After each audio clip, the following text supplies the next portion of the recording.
Righto guys, back for another episode of Lobuc Racing. Dwayne and Ryan here. We've got Ryan's drift car, which is definitely a bit of a budget build, so it works well with the channel. I know you might have seen in one of our other videos that we said we're going to do a drift car. We do have it, it's just over there. So that will be a project soon.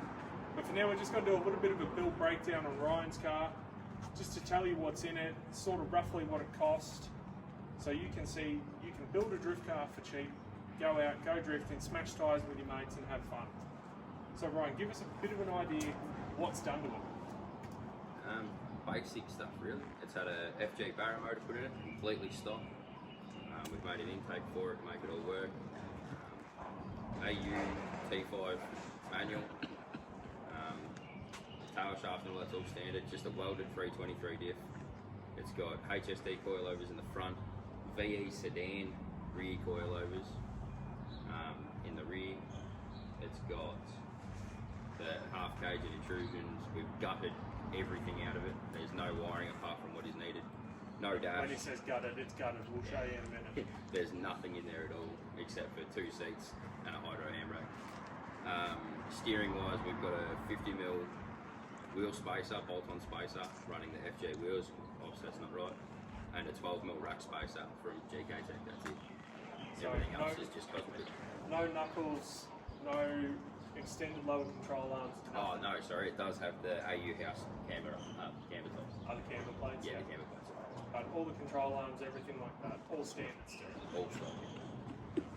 So guys, you don't need a heap. Obviously, there's cars out there that have got wise fab and cut and shut knuckles and stuff. They are going to have more lock, but this will get you through. 100% it'll get you through. We've seen this car. It's just a basic entry-level car, and we've seen it go, and it goes good. Now, she might not be much to look at, especially on this side. She has been well used. It's had more hits than others. Exactly. It's a bit of a beer can at the moment. It is. But we did try and pretty it up. We've got a BA front bar grafted to the EF front end. It was a Fairmont originally. We've got BA XT side skirts that have been cut down and tech screwed on, and a BA XT rear bar, Which we have to finish painting. We do have to finish painting that. We ran out of paint. She's not pretty at the moment, but young Paige came down here with us and she gave it a bit of a wash because it's been sitting in the carport unused for Not even been sitting on the car trailer for 6 months. Yeah, I was going to say best part of 6 months. Anyway, I'll grab the camera off and we'll have a walk around and show you what's done. You're going to push it down.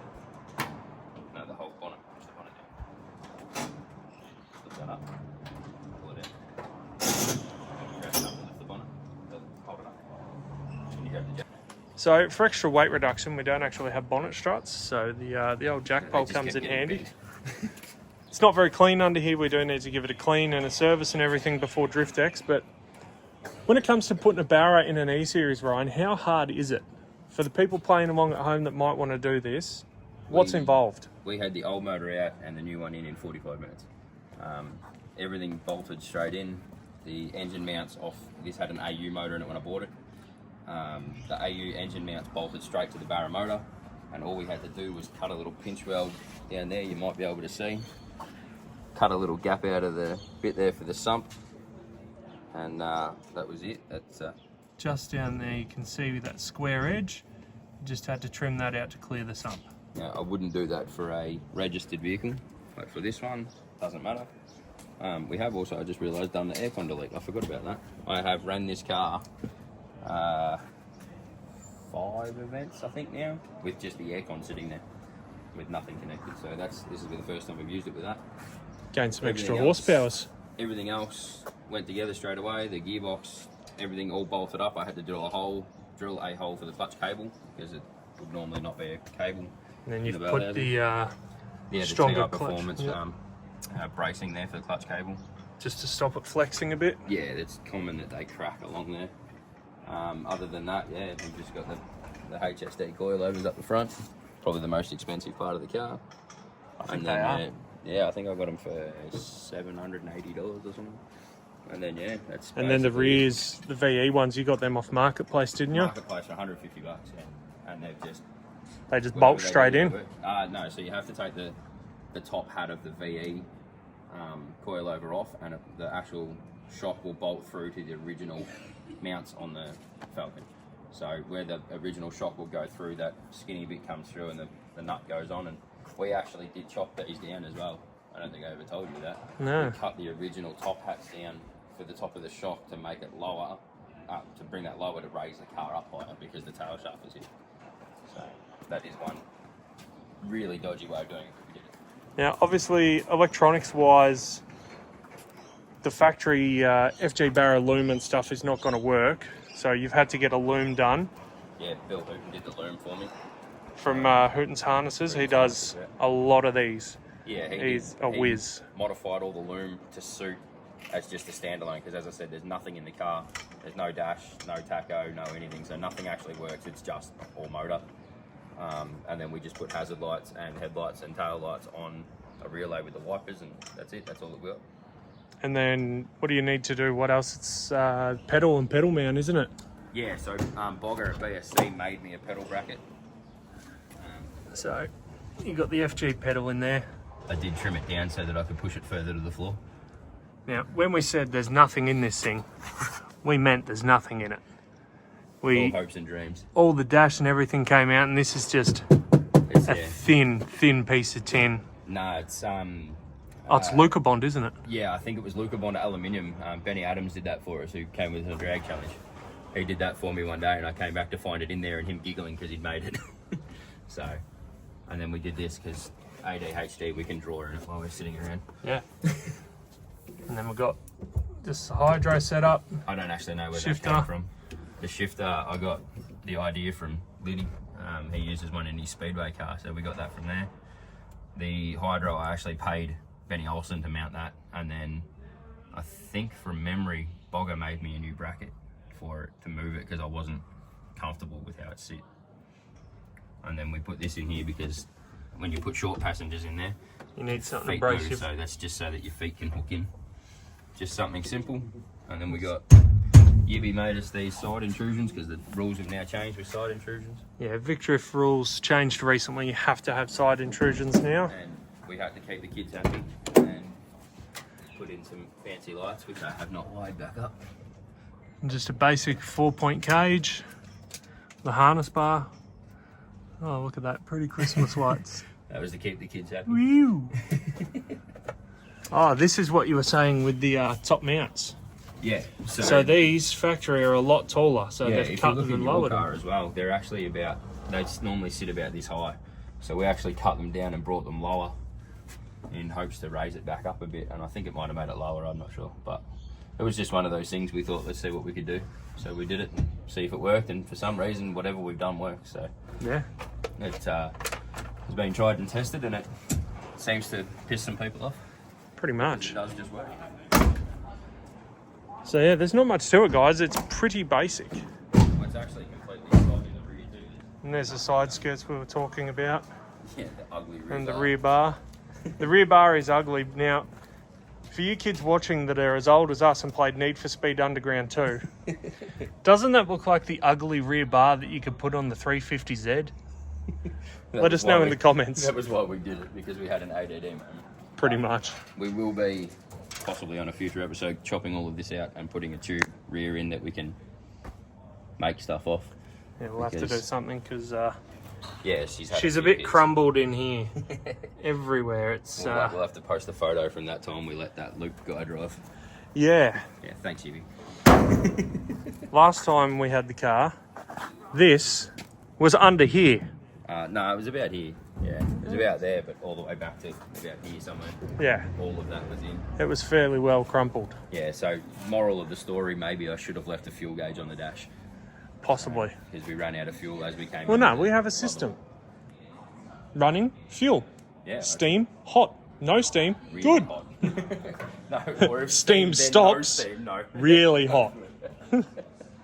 Same as oil pressure. No rattle, oil I don't pressure. actually have an oil pressure gauge. I never You don't wired have a that up. dipstick either. I don't. I didn't trust myself to drill that, because you do, when you do the conversion, you will have to change the sump to a BA front sump, because a FG motor has a rear sump and it will hit on the power steering rack. So you've got to put the BA front pump sump on there in order to do that. So, and I didn't trust myself to do it, so I didn't. And to be fair, I had the theory of I'll just put 7 litres of oil in it before we take it out, and that was 3 years ago, and I still haven't changed the oil. So, Barrel reliability. yeah, I do need to do plugs. It's starting to get a bit... Bit soupy. well, I think it's because we just keep starting it and driving in and out. It's starting to foul the plugs. I might change the plugs and stuff before we go. We might put some oil in it, so give it a bit of a birthday. Probably should, yeah. We are going to be leaning on it for 2 days straight. Yeah, well, these definitely aren't the tyres we leave on it. They're just our trailer wheels. Yeah. We do have a set of old scrappies over there that we run Set on of it. scrappies Just there. the 235, 45, 17. Now, what do you reckon, disincluding things that you've redone or maintenance costs, what do you think the cars cost to build?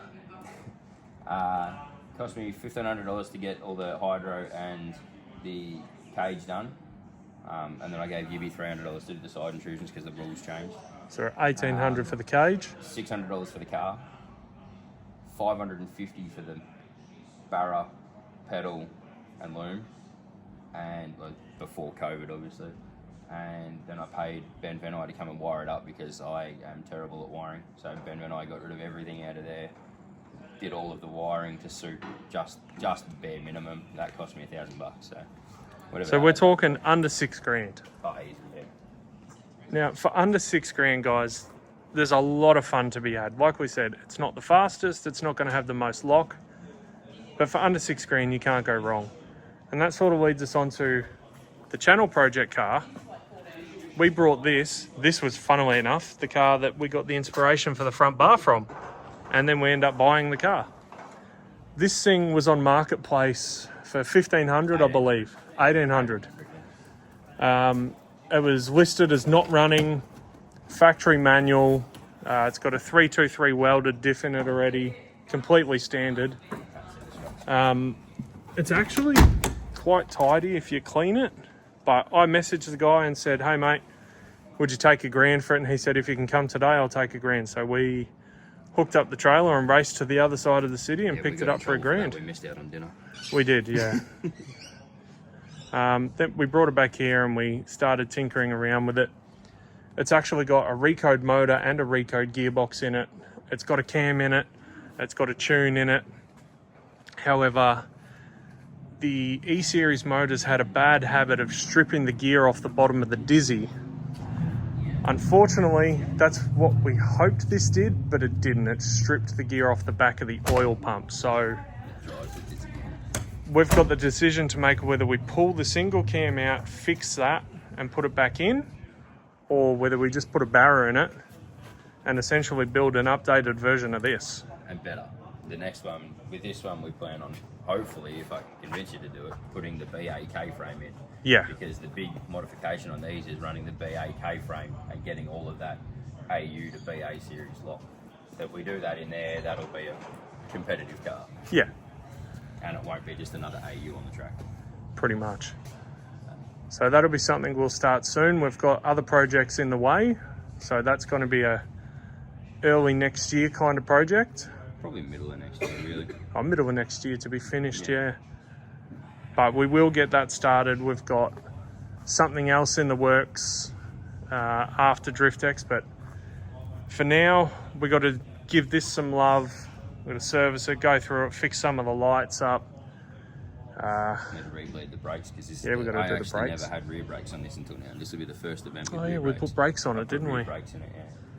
So yeah, there you go. Thanks to Gibby for doing more hot metal gluing for me. He's been driving it for 3 years with 0 rear brakes. Yeah, so I would come into a corner and if I needed to use the foot brake to slow the front down, I'd have to grab the hydro, but not hard enough to lock up. So just enough to use it as a brake and try and match the pressures. Can you tell he used to be a burnout guy? He can drive it around a track with no rear brakes successfully. It's like I say about Christina's car, the automatic one. Yeah, I want to have a go at that because it reminds me of driving the burnout car. 100%. So if you watch this, Christina, I don't think I'd fit in the seat. But I do Yeah. have a few clips we can put on for a video.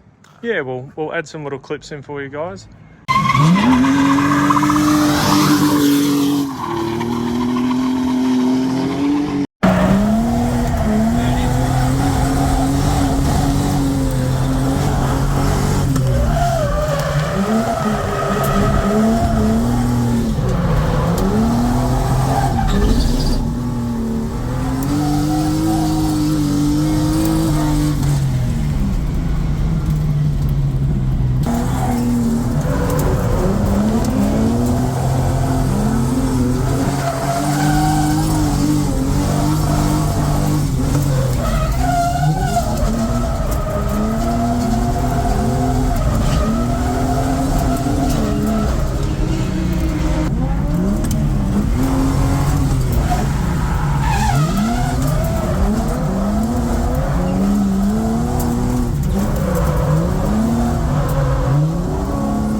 Told you I wasn't gonna fucking do it.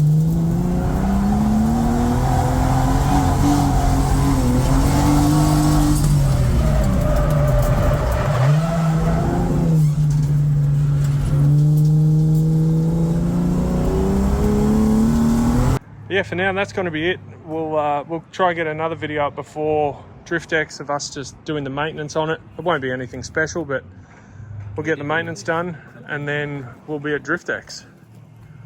Oh, sorry, he's written a list on the board. So we've got Check bleed the brakes, service, bleed the brakes, put boot latches on because the boot doesn't shut. steering wheel. That's a good one. Steering wheel, because I got knocked for the flex in the steering wheel, so I need to get that. I expect the Scotty to pay for it and get another one. Put new bolts in the seat, I didn't like them. Test drive, so we've got to tow it down to Mexico. Yeah, that'd be a good one. Paint rear bar. Yeah, Not all that important, but we'll get it done it'll anyway. probably blow off on the first wall tap. I know we do have like 13 tech screws in it. Yeah, there's a lot of techies in there. And then strip and fit 30 tyres, so that's going to be fun. There's more tech screws in this car, guys, than a blue scope steel roof. Well, I mean, it may look good from the outside, but No one ever said it looks good from the outside. thank you, James Sherman, for that. That was James's front wheel. Yeah, good one, cinnamon roll. Yeah, thanks, Cinnamon Roll. You rolled my silk. And then, yeah, there's tech screws everywhere, holding everything in. Oh, we need to do the battery clamp. That's another thing I'll put on the list. Techie central. Very. Anyway, guys, that's going to be it for this one. We just thought we'd give you a bit of a build breakdown on the car, let you know what we're doing. We'll see you in a future episode. Don't forget to like, comment, subscribe, and tell your dog about us.